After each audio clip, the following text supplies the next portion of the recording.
Hi quilters, it's needlepointers.com. Today I would love to show you how to make a quilt label using an inkjet printer and computer word processing software. Let's get started. What you will need to make the quilt label is fabric for the label, fabric for the border around the label, HeatnBond light, a computer with word processing software, inkjet printer, not a laser printer, iron and ironing board, rotary cutter, ruler, and cutting board.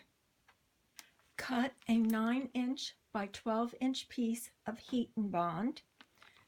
Cut a piece of fabric that is a little larger than the HeatnBond, and then to the back side of the fabric,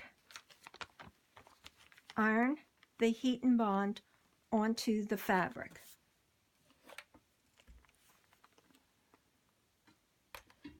Allow it to cool before we're going to cut it. After the HeatnBond is attached to the fabric, cut it down so it measures 8.5 by 11.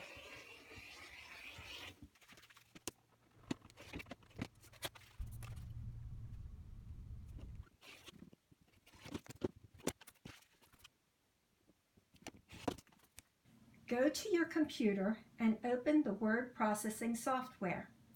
Open up a new document and type the information you want to include about the quilt.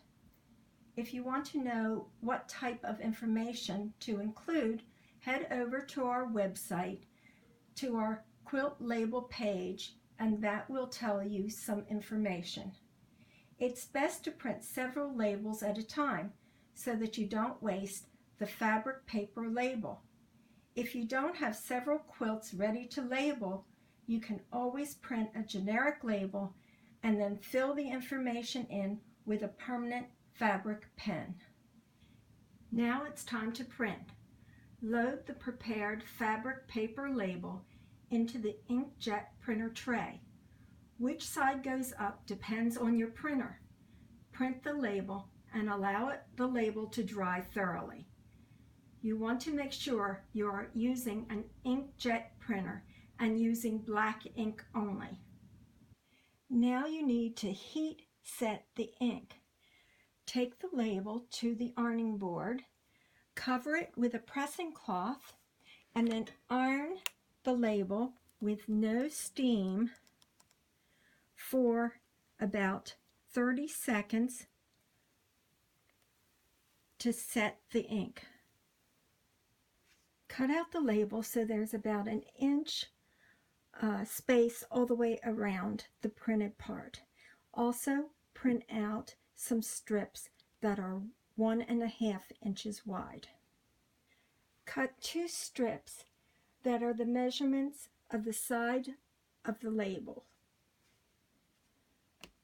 and we're going to sew those onto the label. Then we're going to cut 2 more strips for the top and the bottom and sew those on. We still have the paper HeatnBond on the back. Okay, I sewed it all around. Now what we're going to do is you're going to take off the paper backing, but just around the outside first, around this part.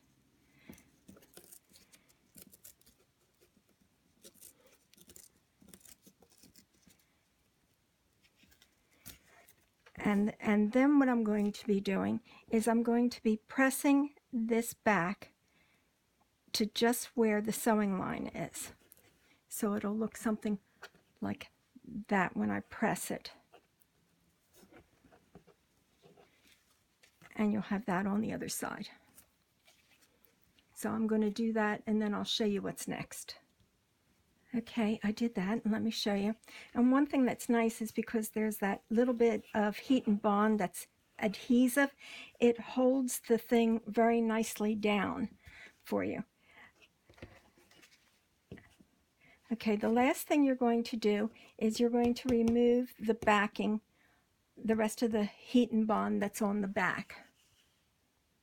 a little tip that will make it easier is to use a pin and score it with the pin. And then you'll be able to remove it easily. Okay, the final step then, of course, is to put this on your quilt and then hand sew around it. One thing nice when you're putting it on the back of the quilt is you'll be ironing it, and of course the adhesive back will hold it in place. However, you can also put a few pins. I hope you enjoyed learning how to make a label for your quilt using an inkjet printer and a word processing software. Please like, share, and comment. Subscribe to our channel and follow us on Pinterest, Twitter, and Facebook. To follow us, click the link in the description section.